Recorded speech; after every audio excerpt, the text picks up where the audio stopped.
The £1 million banknote.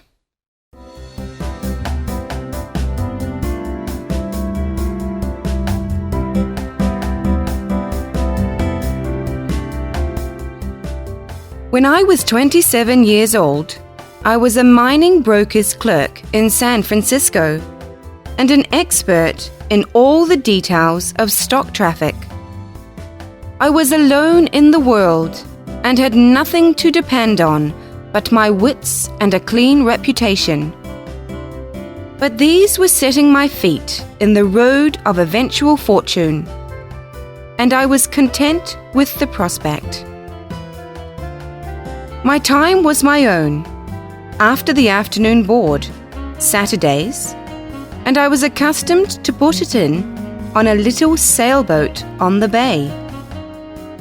One day I ventured too far and was carried out to sea.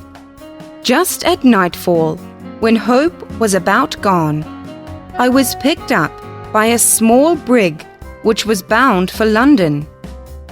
It was a long and stormy voyage, and they made me work my passage without pay, as a common sailor.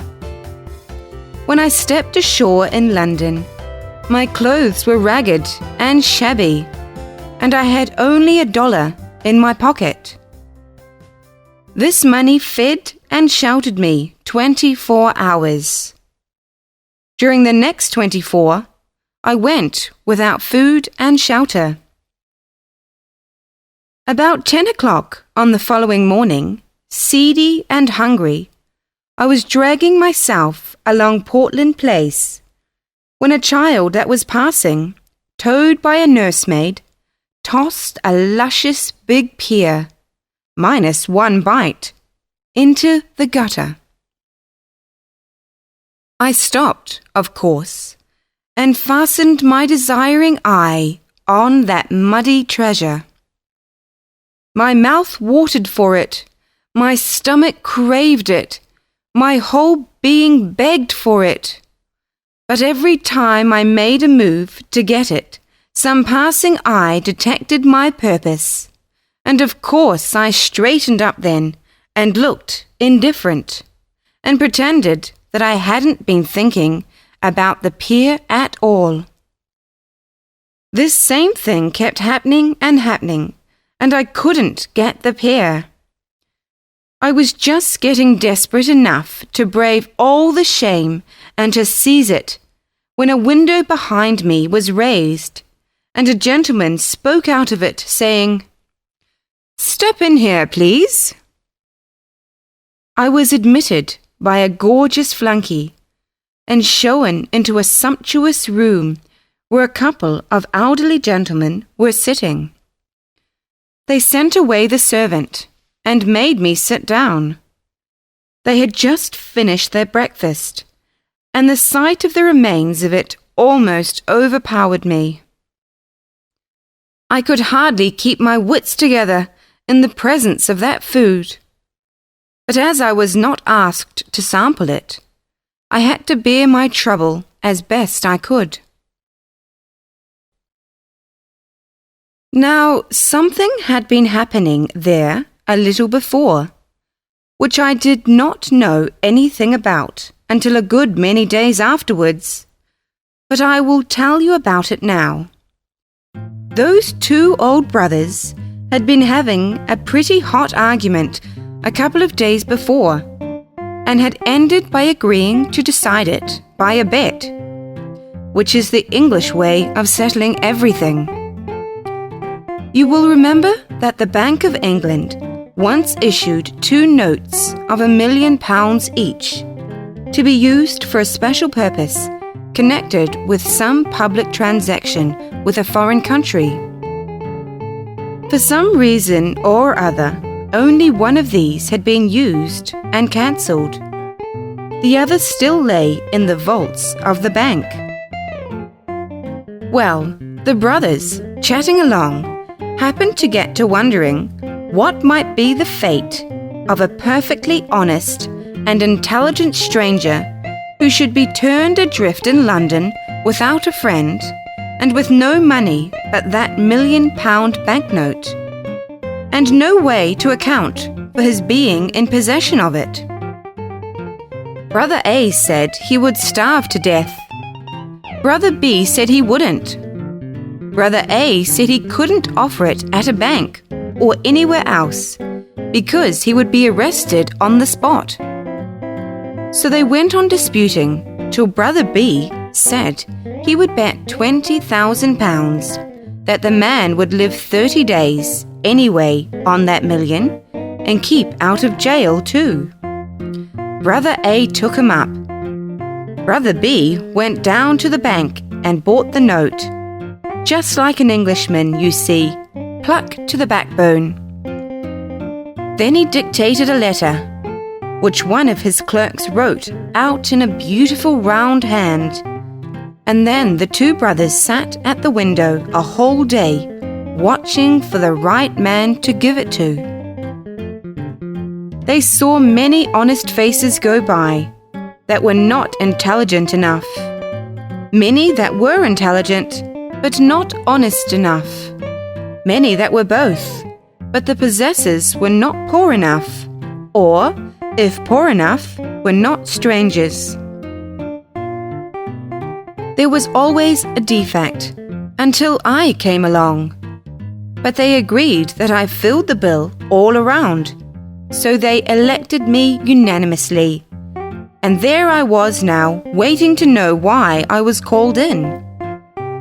They began to ask me questions about myself, and pretty soon they had my story. Finally, they told me I would answer their purpose. I said I was sincerely glad and asked what it was.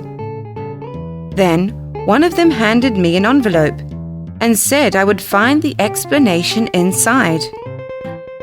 I was going to open it, but he said no. Take it to my lodgings and look it over carefully and not be hasty or rash. I was puzzled and wanted to discuss the matter a little further, but they didn't. So I took my leave, feeling hurt and insulted to be made the butt of what was apparently some kind of practical joke, and yet obliged to put up with it, not being in circumstances to resent affronts from rich and strong folk.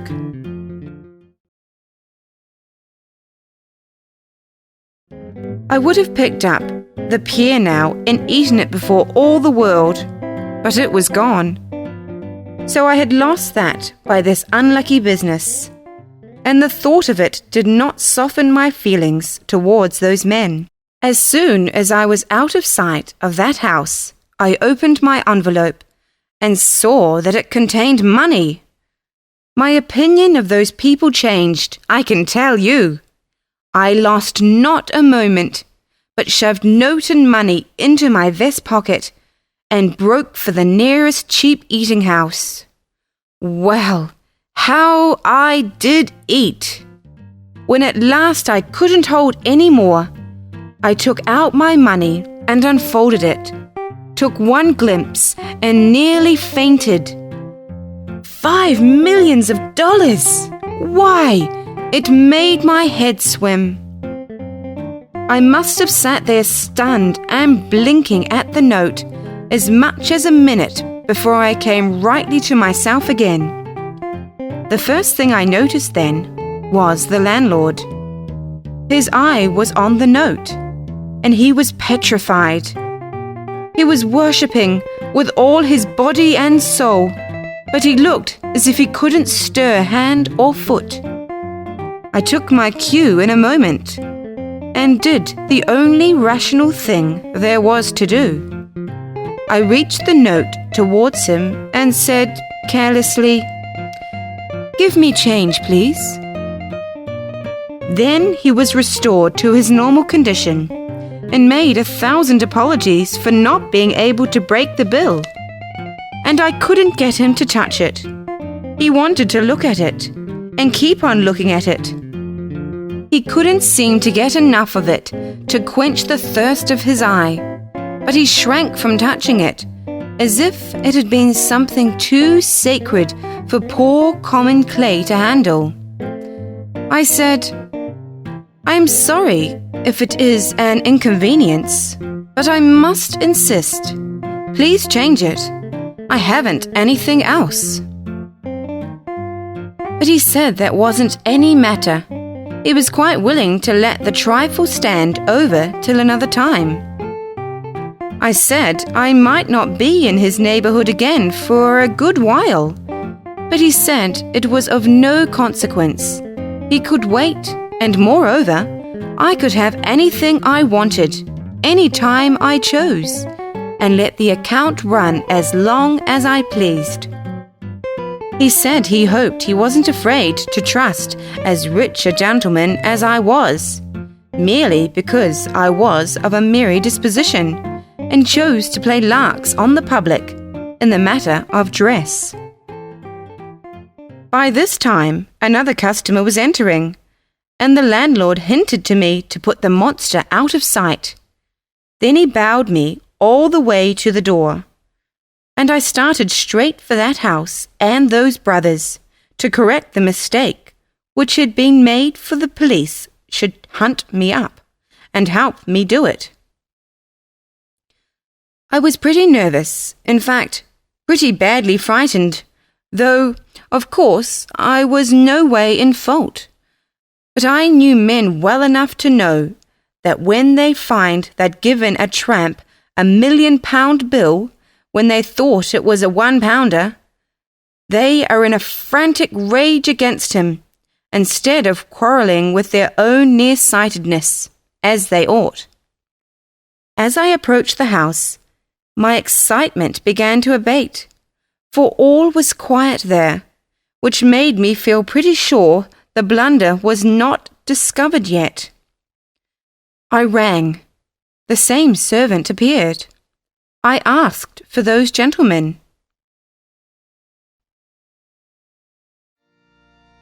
They are gone.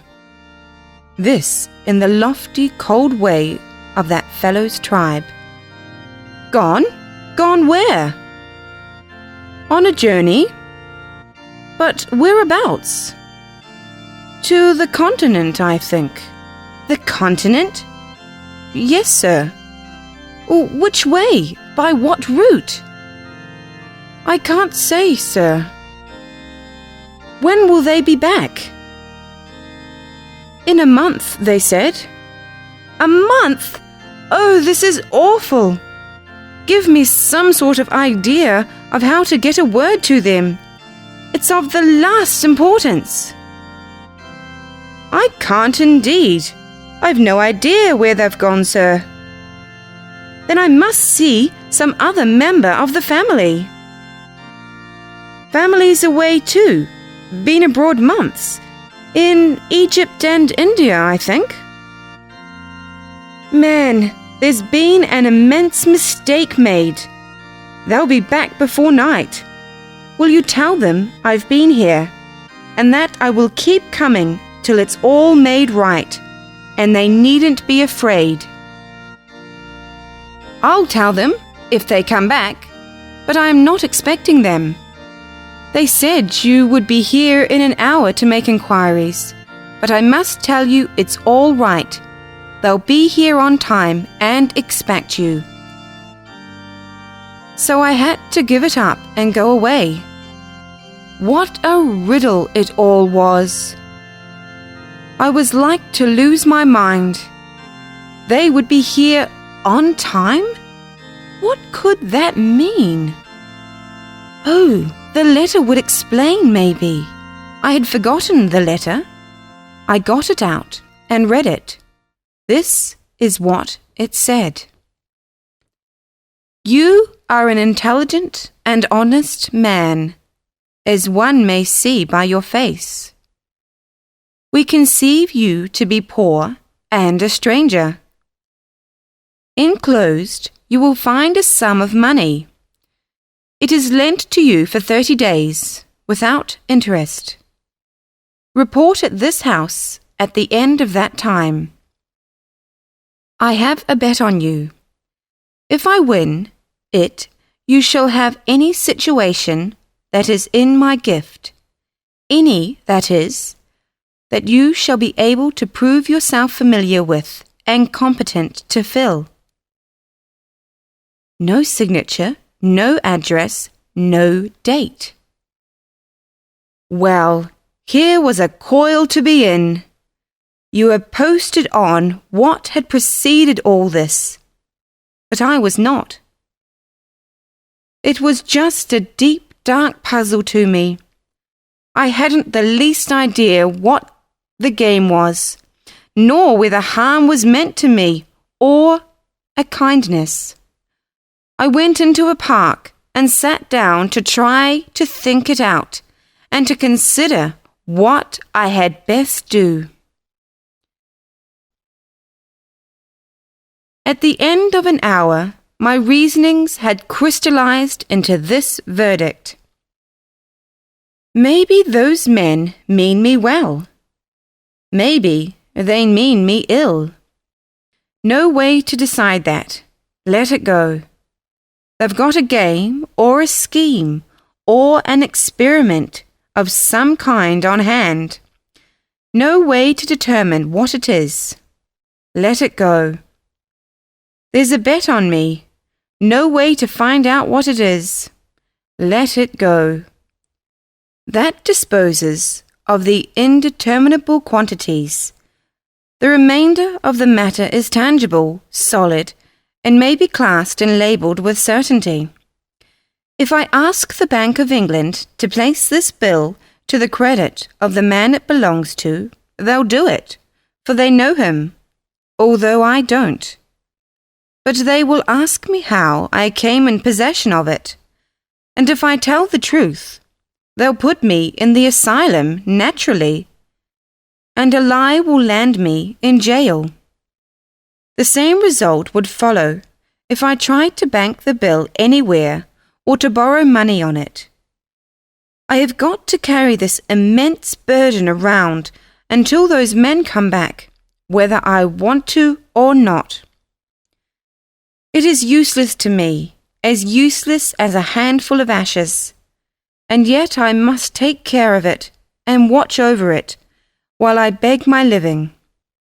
I couldn't give it away, if I should try, for neither honest citizen nor highwayman would accept it or meddle with it for anything. Those brothers are safe. Even if I lose their bill or burn it, they are still safe, because they can stop payment, and the bank will make them whole.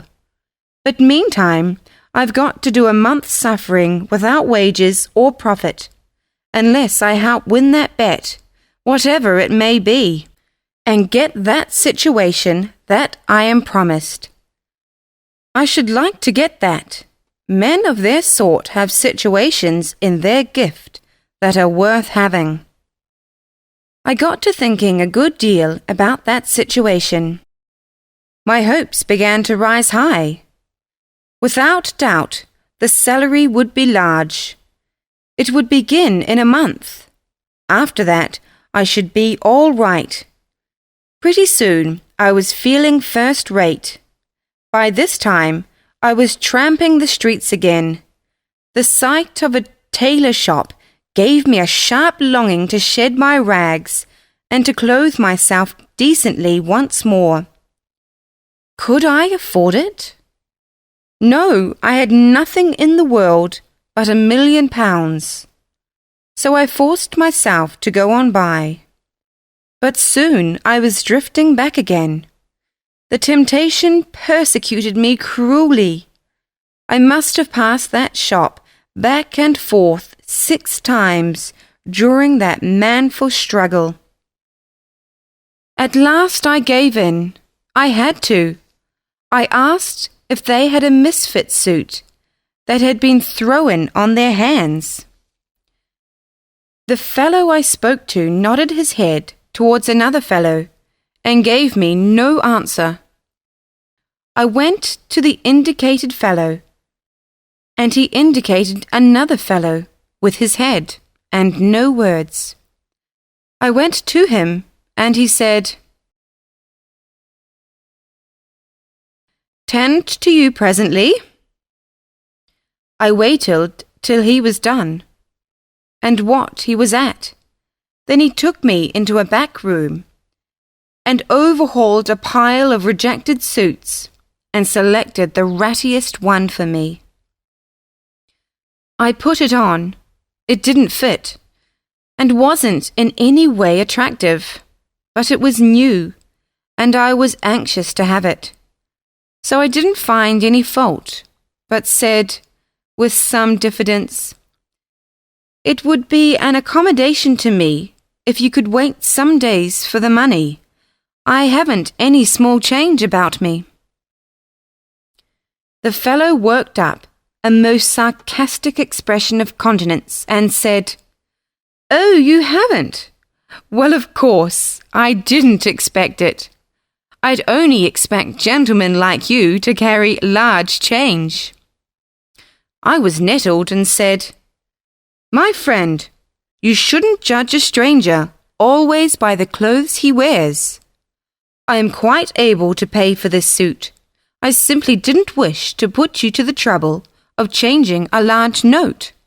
He modified his style a little at that, and said, though still with something of an air, "I didn't mean any particular harm, but as long as rebukes are going, I might say it wasn't quite your affair to jump to the conclusion that we couldn't change any note that you might happen to be carrying around. On the contrary, we can." I handed the note to him and said, "Oh, very well, I apologize." He received it with a smile, one of those large smiles which goes all around over and has folds in it and wrinkles and spirals and looks like the place where you have thrown a brick in a pond. And then, in the act of his taking a glimpse of the bill, this smile froze solid and turned yellow, and looked like those wavy, wormy spreads of lava which you find hardened on little levels on the side of Vesuvius. I never before saw a smile caught like that and perpetuated. The man stood there holding the bill and looking like that, and the proprietor hustled up to see what was the matter and said briskly, "Well, what's up? What's the trouble? What's wanting?" I said, "There isn't any trouble. I'm waiting for my change." "Come, come, get him his change, Todd. Get him his change." Todd retorted, "Get him his change? It's easy to say, sir, but look at the bill yourself." The proprietor took a look, gave a low, eloquent whistle, then made a dive for the pile of rejected clothing and began to snatch it this way and that, talking all the time excitedly, as if to himself. "Sell an eccentric millionaire such an unspeakable suit as that? Todd's a fool, a born fool.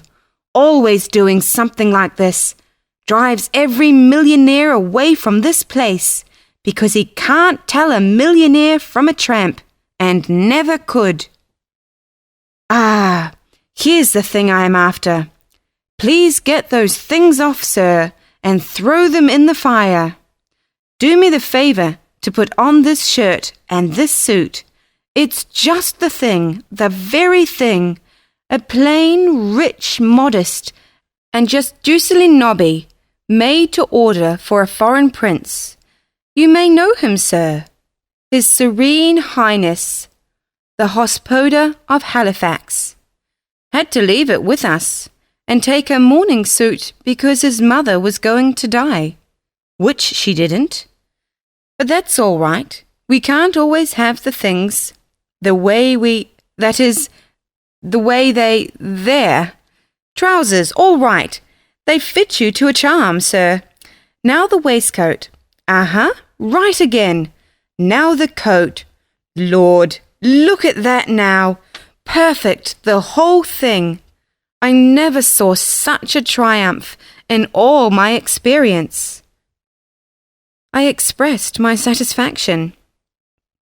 Quite right, sir. Quite right. It'll do for a makeshift, I'm bound to say.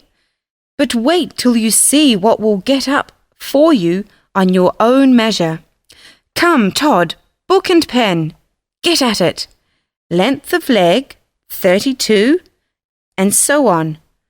Before I could get in a word, he had measured me and was giving orders for dress suits, morning suits, shirts, and all sorts of things. When I got a chance, I said, "But my dear sir, I can't give these orders unless you can wait indefinitely or change the bill." "Indefinitely! It's a weak word, sir, a weak word. Eternally, that's the word, sir. Todd, rush these things through and send them to the gentleman's address without any waste of time. Let the minor customers wait. Set down the gentleman's address and—" "I'm changing my quarters. I will drop in and leave the new address." "Quite right, sir, quite right. One moment, let me show you out, sir. There, good day, sir, good day." Well, don't you see what was bound to happen? I drifted naturally into buying whatever I wanted and asking for change. Within a week, I was sumptuously equipped with all needful comforts and luxuries and was housed in an expensive private hotel in Hanover Square. I took my dinners there, but for breakfast, I stuck by Harris's humble feeding house, where I had got my first meal on my £1,000,000 bill. I was the making of Harris. The fact had gone all abroad that the foreign crank who carried £1,000,000 bills in his vest pocket was the patron saint of the place. That was enough. From being a poor, struggling, little hand-to-mouth enterprise, it had become celebrated and overcrowded with customers. Harris was so grateful that he forced loans upon me and would not be denied. And so, pauper as I was, I had money to spend and was living like the rich and the great. I judged that there was going to be a crash by and by, but I was in now and must swim across or drown. You see, there are just that element of impending disaster to give a serious side, a sober side, yes, a tragic side, to a state of things which would otherwise have been purely ridiculous. In the night, in the dark, the tragedy part was always to the front, and always warning, always threatening. And so I moaned and tossed, and sleep was hard to find. But in the cheerful daylight, the tragedy element faded out and disappeared, and I walked on air, and was happy to giddiness, to intoxication, you may say. And it was natural, for I had become one of the notorieties of the metropolis of the world. And it turned my head, not just a little, but a good deal.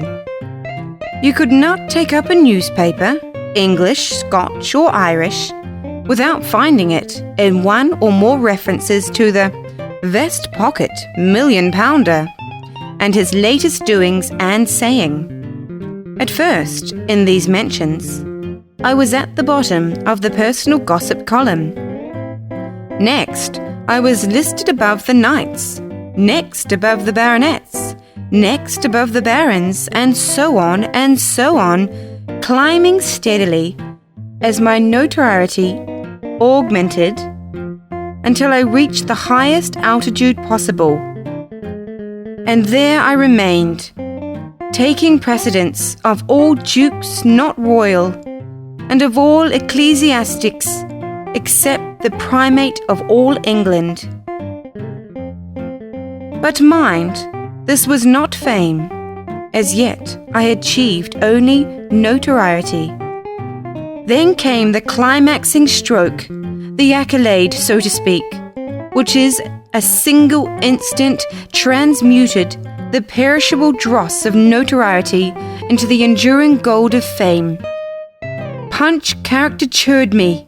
Yes, I was a made man now. My place was established. I might be joked about still, but reverently, not hilariously, not rudely. I could be smiled at, but not laughed at.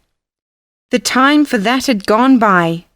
Punch pictured me all aflutter with rags, dickering with a beefeater for the Tower of London. Well, you can imagine how it was with a young fellow who had never been taken notice of before, and now, all of a sudden, couldn't say a thing that wasn't taken up and repeated everywhere. Couldn't stir abroad without constantly overhearing the remark flying from lip to lip. There he goes! That's him! Couldn't take his breakfast without a crowd to look on. Couldn't appear in an opera box without concentrating. There, the fire of 1,000 lorgnettes. Why, I just swam in glory all day long. That is the amount of it.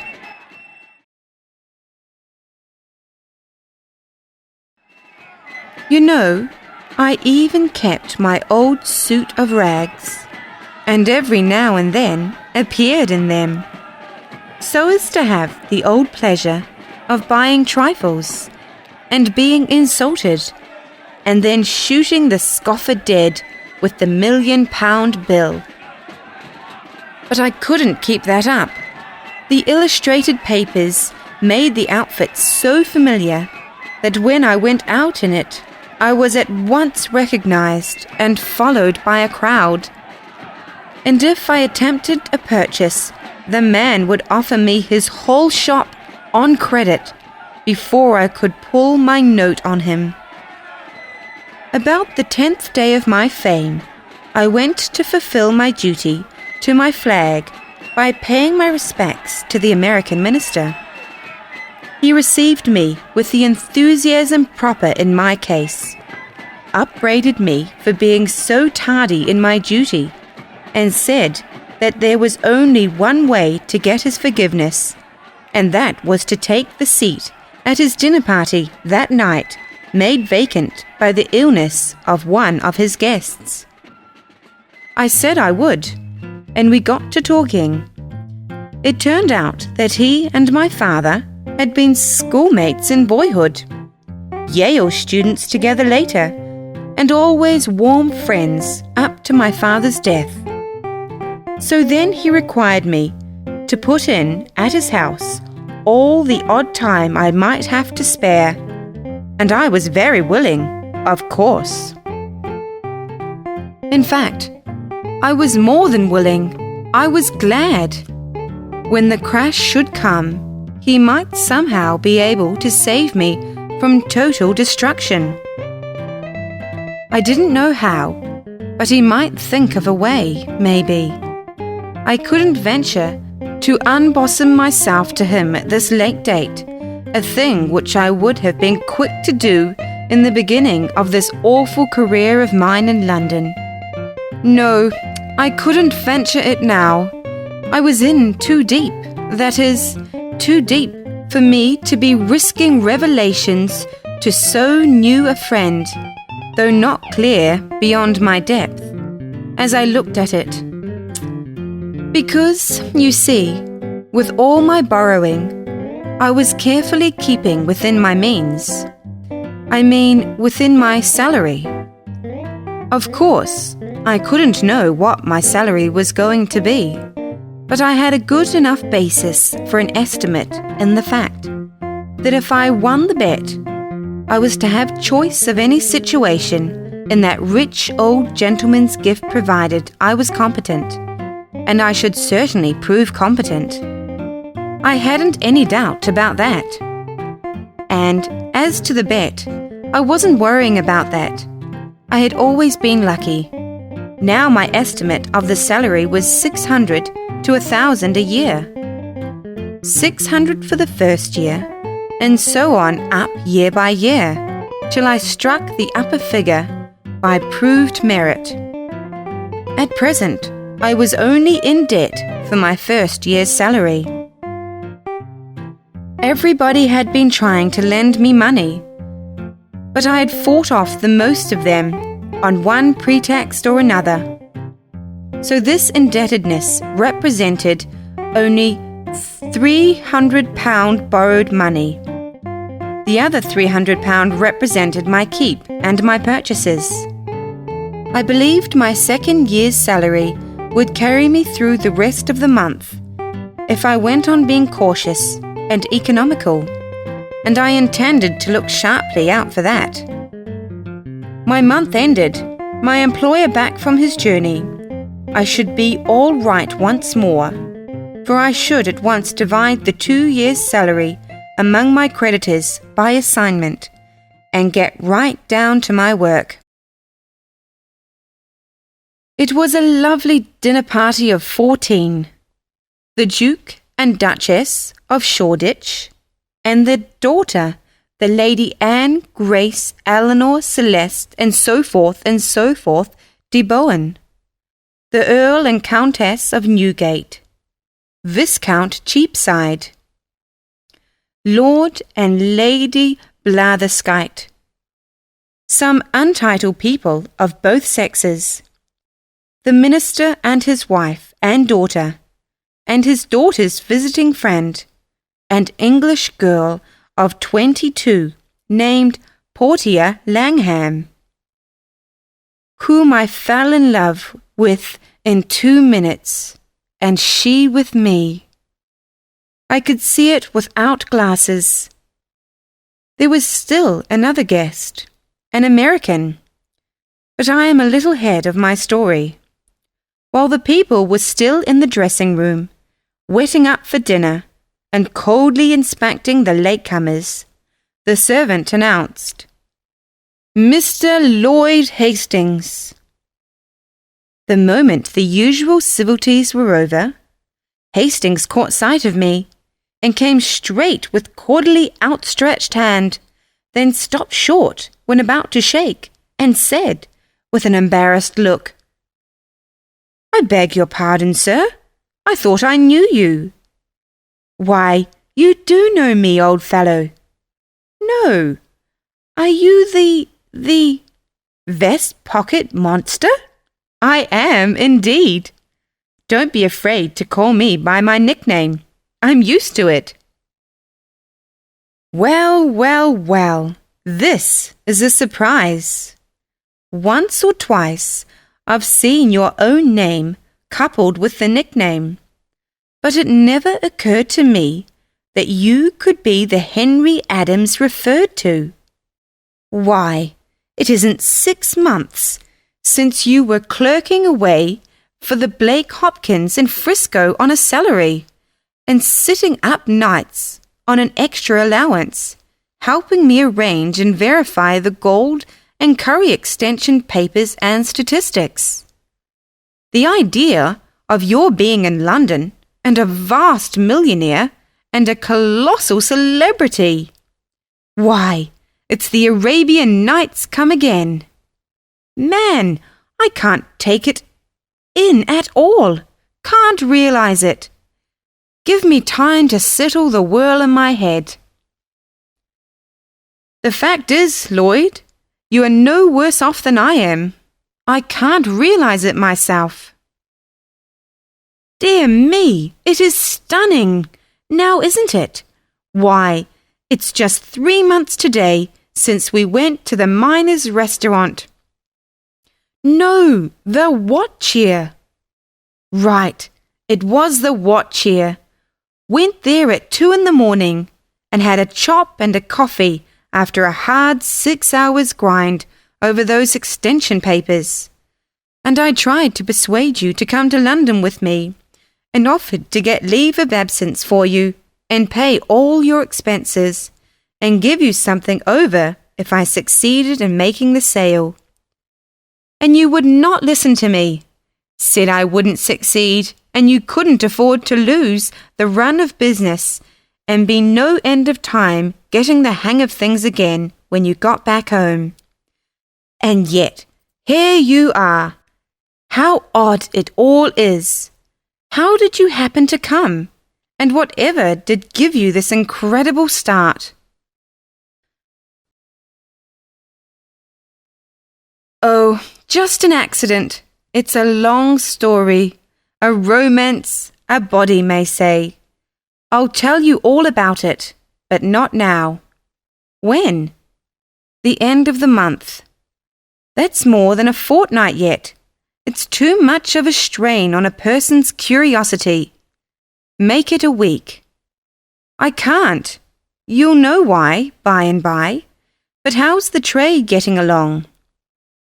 His cheerfulness vanished like a breath, and he said with a sigh, You were a true prophet, Hal, a true prophet. I wish I hadn't come. I don't want to talk about it.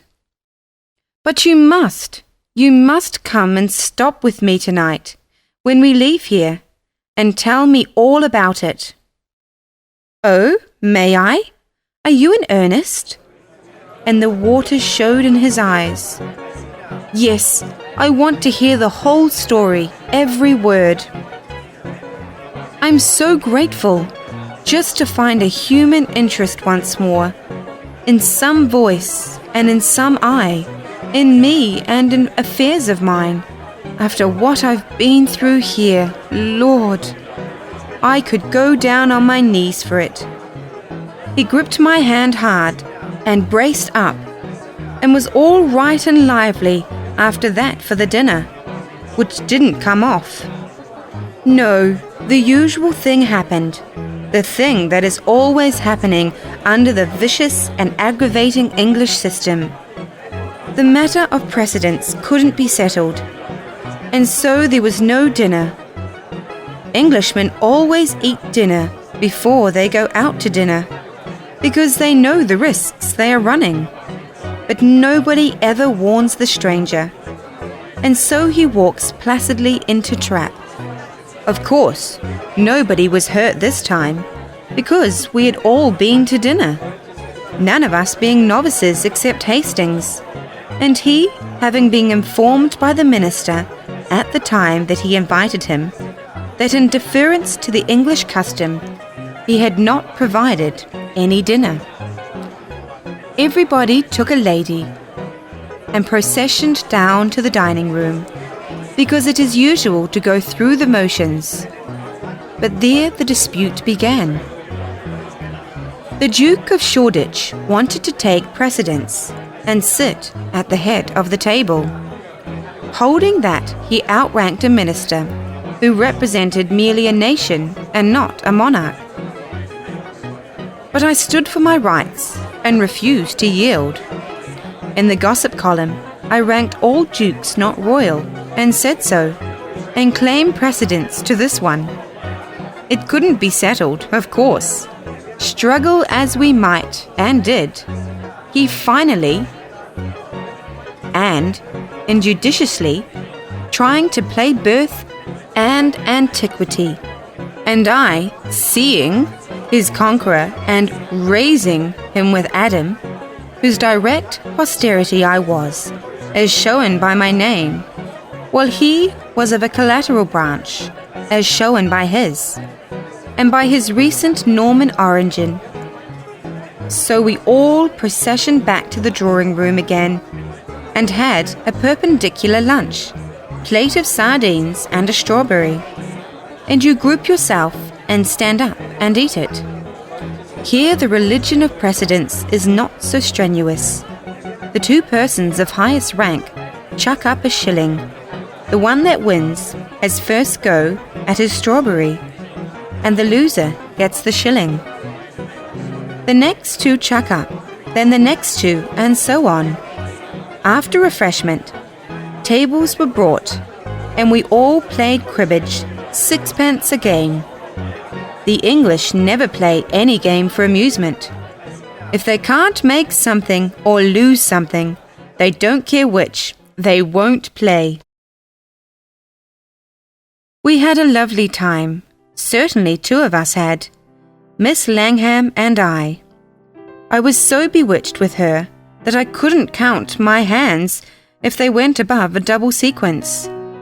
And when I struck home, I never discovered it, and started up the outside row again, and would have lost the game every time, only the girl did the same, she being in just my condition, you see. And consequently, neither of us ever got out, or cared to wonder why we didn't. We only just knew we were happy, and didn't wish to know anything else, and didn't want to be interrupted. And I told her, I did indeed, told her I loved her, and she said, well, she blushed till her hair turned red. But she liked it, she said she did. Oh, there was never such an evening. Every time I pegged, I put on a postscript. Every time she pegged, she acknowledged receipt of it, counting the hands the same. Why, I couldn't even say, 2 for his heels, without adding, my, how sweet you do look. And she would say, 15-2, 15-4, 15-6, and a pair are 8, and 8 is 16. Do you think so? Peeping out aslant from under her lashes, you know, so sweet and cunning. Oh, it was just 2-2. Well, I was perfectly honest and square with her. Told her I hadn't a cent in the world, but just the £1 million note she'd heard so much talk about, and it didn't belong to me. And that started her curiosity. And then I talked low and told her the whole history, right from the start, and it nearly killed her laughing. What in the nation she could find to laugh about I couldn't see. But there it was.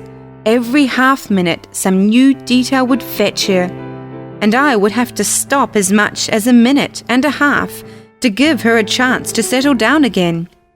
Why, she laughed herself lame, she did indeed. I never saw anything like it. I mean, I never saw a painful story, a story of a person's troubles and worries and fears, produce just that kind of effect before. So I loved her all the more, seeing she could be so cheerful when there wasn't anything to be cheerful about. For I might soon need that kind of wife, you know, the way things looked.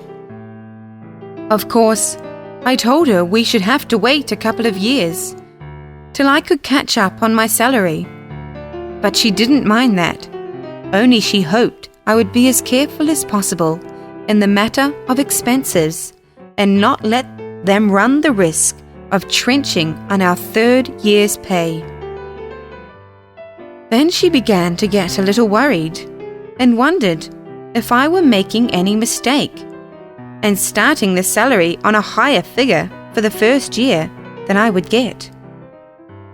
This was good sense, and it made me feel a little less confident than I had been feeling before, but it gave me a good business idea, and I brought it frankly out. Portier, dear, would you mind going with me that day when I confront those old gentlemen? She shrank a little but said, No, if my being with you would hearten you. But would it be quite proper, do you think? No, I don't know that it would. In fact, I'm afraid it wouldn't. But, you see, there's so much dependent upon it that— Then I'll go anyway, proper or improper, she said, with a beautiful and generous enthusiasm. Oh, I shall be happy to think I'm helping. Helping, dear? Why, you'll be doing it all. You're so beautiful and so lovely and so winning that with you there, I can pile our salary up till I break those good old fellows, and they'll never have the heart to struggle. Sure, you should have seen the rich blood mount and her happy eyes shine. You wicked flatterer, there isn't a word of truth in what you say. But still, I'll go with you. Maybe it will teach you not to expect other people to look with your eyes. Were my doubts dissipated? Was my confidence restored? You may judge by this fact. Privately, I raised my salary to $1,200 the first year on the spot. But I didn't tell her. I saved it for a surprise. All the way home, I was in the clouds, Hastings talking, I not hearing a word. When he and I entered my parlour, he brought me to myself with his fervent appreciations of my manifold comforts and luxuries. Let me just stand here a little and look my fill. Dear me, it's a palace. It's just a palace. And in it, everything a body could desire, including cozy coal fire and supper standing ready. Henry, it doesn't merely make me realize how rich you are. It makes me realize, to the bone, to the marrow, how poor I am. How poor I am, and how miserable, how defeated, rooted, annihilated. Plague take it, this language gave me the cold shudders. It scared me broad awake, and made me comprehend that I was standing on a half-inch crust with a crater underneath. I didn't know I had been dreaming. That is, I hadn't been allowing myself to know it for a while back. But now, oh dear, deep in debt, not a cent in the world, a lovely girl's happiness or woe in my hands, and nothing in front of me but a salary which might never, oh, would never materialize. Oh, oh, oh, I am ruined past hope. Nothing can save me. Henry, the mere unconsidered drippings of your daily income would, oh, my daily income, here, down with this hot scotch and cheer up your soul. Here's with you. Or no, you're hungry. Sit down and... Not a bite for me. I'm past it. I can't eat these days, but I'll drink with you till I drop. Come. Barrel for barrel, I'm with you. Ready? Here we go. Now, then, Lloyd, unreel your story while I brew. Unreel it? What? Again? Again? What do you mean by that? Why, I mean, do you want to hear it over again? Do I want to hear it over again? This is a puzzler. Wait, don't take any more of that liquid. You don't need it. Look here, Henry, you alarm me. Didn't I tell you the whole story on the way here? You? Yes, I. I'll be hanged if I heard a word of it. Henry, this is a serious thing. It troubles me. What did you take up yonder at the minister's? Then it all flashed on me, and I owned up like a man. I took the dearest girl in this world prisoner. So then he came with a rush, and we shook and shook and shook till our hands ached, and he didn't blame me for not having heard a word of a story which had lasted while we walked 3 miles. He just sat down then, like the patient good fellow he was, and told it all over again. Synopsized, it amounted to this. He had come to England with what he thought was a grand opportunity. He had an option to sell the Gold and Curry extension for the locators of it and keep all he could get, over $1 million. He had worked hard and pulled every wire he knew of, had left no honest expectant untried, had spent nearly all the money he had in the world, had not been able to get a solitary capitalist to listen to him. And his option would run out at the end of the month. In a word, he was ruined. Then he jumped up and cried out, "Henry, you can save me! You can save me! And you're the only man in the universe that can! Will you do it? Won't you do it?"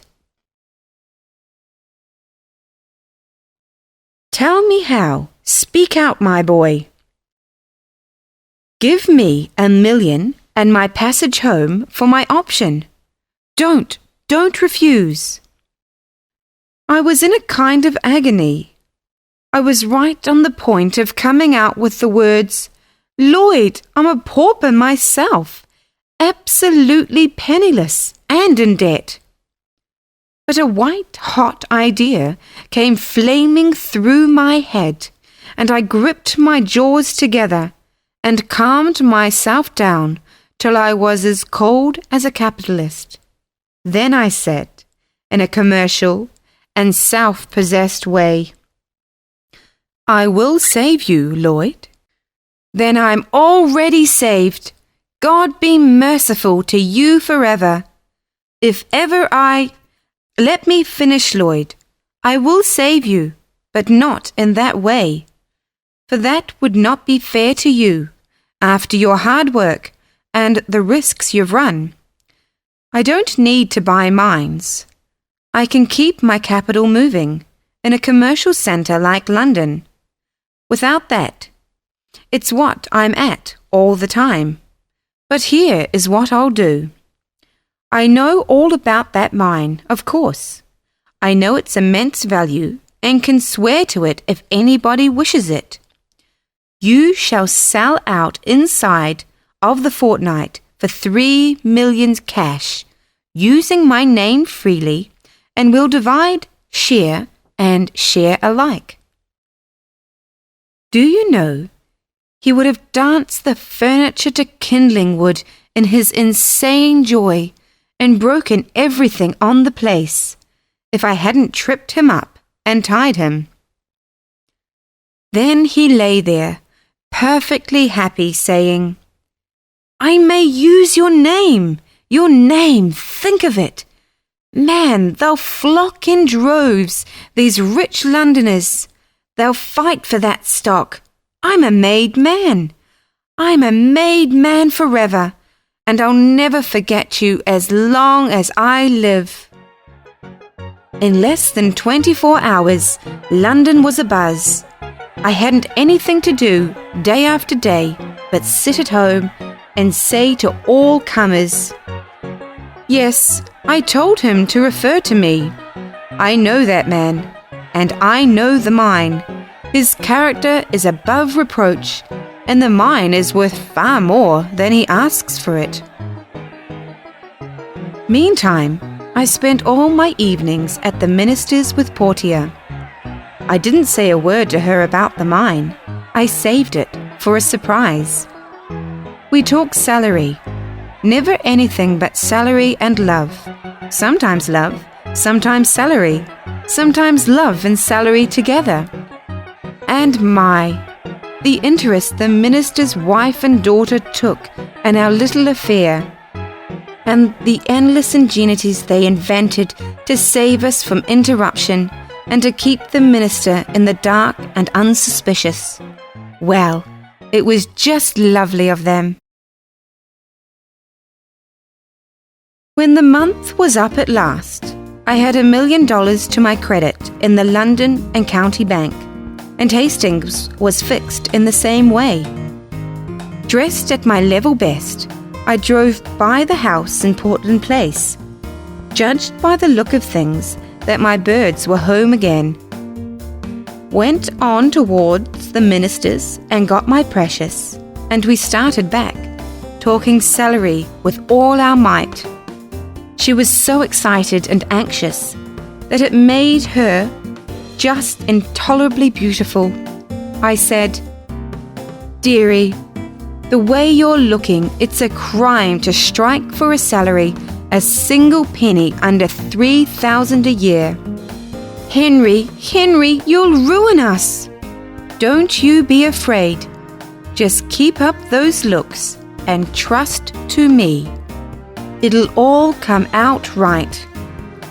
So, as it turned out, I had to keep bolstering up her courage all the way. She kept pleading with me and saying, "Oh, please remember that if we ask for too much, we may get no salary at all. And then what will become of us, with no way in the world to earn our living?" We were ushered in by that same servant, and there they were, the two old gentlemen. Of course, they were surprised to see that wonderful creature with me, but I said, "It's all right, gentlemen.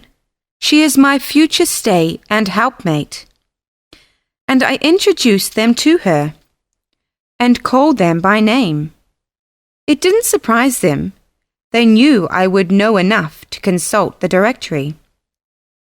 They seated us and were very polite to me and very solicitous to relieve her from embarrassment and put her as much at her ease as they could. Then I said, "Gentlemen, I am ready to report." "We are glad to hear it," said my man, "for now we can decide the bet which my brother Abel and I made. If you have won for me, you shall have any situation in my gift. Have you the £1,000,000 note?" "Here it is, sir," and I handed it to him. "I've won!" he shouted and slapped Abel on the back. "Now, what do you say, brother?" "I say he did survive, and I've lost £20,000. I never would have believed it." "I have a further report to make," I said, "and a pretty long one.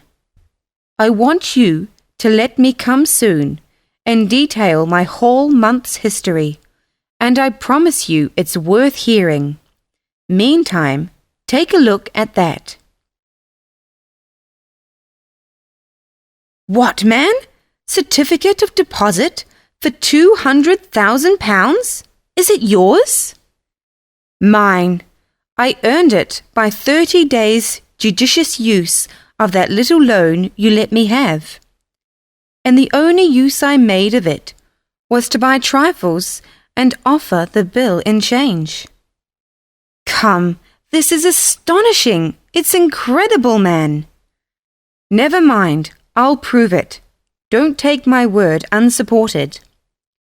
But now Portia's turn was come to be surprised. Her eyes were spread wide, and she said, "Henry, is that really your money? Have you been fibbing to me?"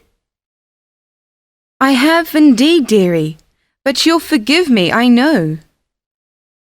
She put up an arched pout and said, "Don't you be so sure. You are a naughty thing to deceive me so." "Oh, you'll get over it, sweetheart. You'll get over it. It was only fun, you know. Come, let's be going." "But wait! The situation, you know. I want to give you the situation," said my man. "Well," I said, "I'm just as grateful as I can be. But really, I don't want one." "But you can have the very choicest one in my gift." "Thanks again, with all my heart. But I don't even want that one." "Henry, I'm ashamed of you. You don't half thank the good gentleman. May I do it for you?" "Indeed, you shall, dear. if you can improve it. Let us see you try." She walked to my man, got up in his lap, put her arm around his neck, and kissed him right on the mouth. Then the two old gentlemen shouted with laughter, but I was dumbfounded, just petrified, as you may say. Portia said, "Papa, he has said you haven't a situation in your gift that he'd take, and I feel just as hurt as—" "My darling, is that your papa?" "Yes, he's my step-papa, and the dearest one that ever was." You understand now, don't you, why I was able to laugh when you told me at the minister's, not knowing my relationships, what trouble and worry Papa's and Uncle Abel's scheme was giving you. Of course, I spoke right up now, without any fooling, and went straight to the point. "Oh, my dearest dear sir, I want to take back what I said. You have got a situation open that I want." Name it. Son-in-law. Well, well, well. But you know, if you haven't ever served in that capacity, you, of course, can't furnish recommendations of a sort to satisfy the conditions of the contract. And so, try me. Oh, do, I beg of you. Only just try me 30 or 40 years, and if— oh, well, all right. It's but a little thing to ask. Take her along. Happy? We too? There are not words enough in the unabridged to describe it.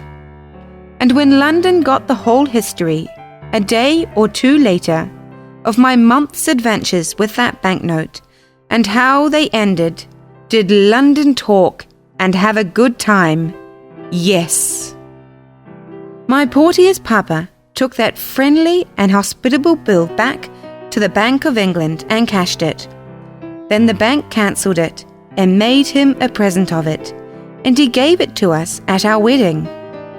And it has always hung in its frame in the sacredest place in our home ever since. For it gave me my Portia. But for it, I could not have remained in London, would not have appeared at the minister's, never should have met her. And so I always say, yes, it's a £1,000,000, as you see, but it never made but one purchase in its life, and then got the article for only about a 10th part of its value.